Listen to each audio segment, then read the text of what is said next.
What are some of your proudest accomplishments in your career so far? Definitely my PWI cover with Matt Cardona and Steph. That is like, if there's anything that I have done that is, that I can tell, little ATL Roger with the camera that, like, if you want to stick with it, it's like, you shut the cover for Wrestling Magazine. That's insane. Yeah.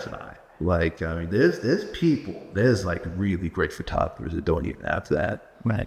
And so it's like one of those things I'll just always, always appreciate. How did that come together?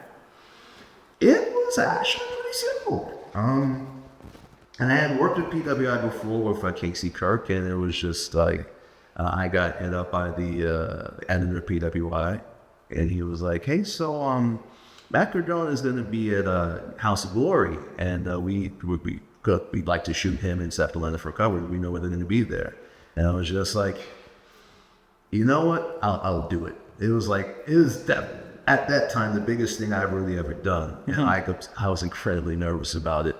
Yeah. I got like a whole roll of white seamless paper from B&H, and like I got like a stand for that, and I was just like, I was super nervous about that because, like, I mean, if you've ever been to the backstage of HOG, especially when they do their shows in Queens, like, backstage is every inch of that area has a human being or like a bag or like someone stepping over you.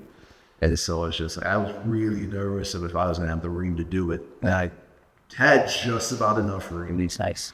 And yeah, I think it turned out lovely. I was told that Matt Cardona and Steph both loved the image. And it's like, I have 2 copies, and when that came out, like I believe on Christmas Day, I showed my pops, and I landed like, this is my photographer on cover for magazine, a bunch of wrestlers, because that's the man that got me into wrestling. Like when I was 5 years old, and fun fact, the first MSG show we went together was actually the curtain call. Really? Yeah. It was like one of those things that, like, I couldn't remember the dates, but like I remember like, Shawn Michaels and Razor Ramon and Diesel and all those guys hugging. I remember that. And it was just like, my pops was like, who was that? Like, they're not supposed to do that? Yeah. And it was just like, that was an interesting time. So yeah, definitely PWI. Definitely the cover of that. I shot New Jack's last match. Did you? Yeah, that was through ICW in Florida, and that's like one of those things that's kind of like, I actually met him before. I got to tell him that to us kids, because I was so little. I was like, what, New Jack came out, it's like 96, 97. I was like 9, 10 years old, and I was just like, to us, you were the Black Boogeyman. And then he lectured that. And I was like, but I'm at least glad I got to shake his hand and tell him that, because, like, Jesus Christ, that man is insane. Yeah. And like, I'm glad that I got to shoot him. And I have a main match in my archives against Schwack. Really? Yeah, like, that's just one of those things I still can't believe that, like, I shot. And memory serves, I almost didn't get to shoot because our Uber got there late, and this literally took place in the back of a pawn shop. Okay.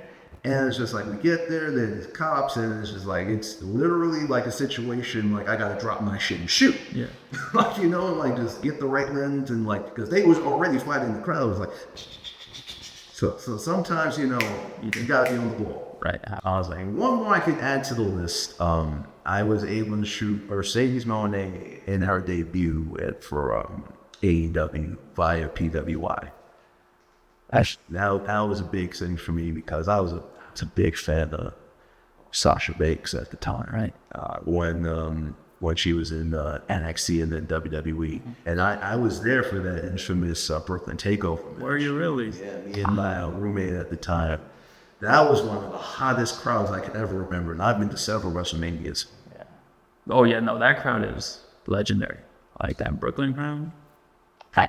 But that's amazing that you were there.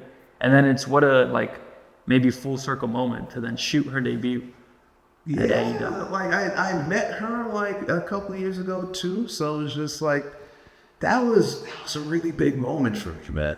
Like it's just that was one of those more to professional trajectory type of things. It's just and then just like the whole like going to Boston Garden and going behind the scenes and there's like going to the box. It was like, hey, so there's some tickets waiting for like, oh man, like those moments. Like, and then it's just like all this on the envelope it says R.J. Adams tickets, and then it's just like you get the AEW 1 day pass. I mean, I have a lot of these things in a book where I like to call the Book of Legends. So it's like random knickknacks from my time just being a photographer. And it's like, this is like old time that I'll never, get back because I might as well document a little bit of it. Because normally I'm just the guy that is just like, hey, so I did this. What's the next thing? Right. I remember having a conversation with a promoter about it. And this is like my first Mania weekend event, and I was just dog tired. I didn't want to hear anything about anything. I just wanted to pack up my lights in my little suitcase and then just go. But then it was just like, mention something like, hey, so you got to appreciate all the small moments before you kind of miss it. He was right.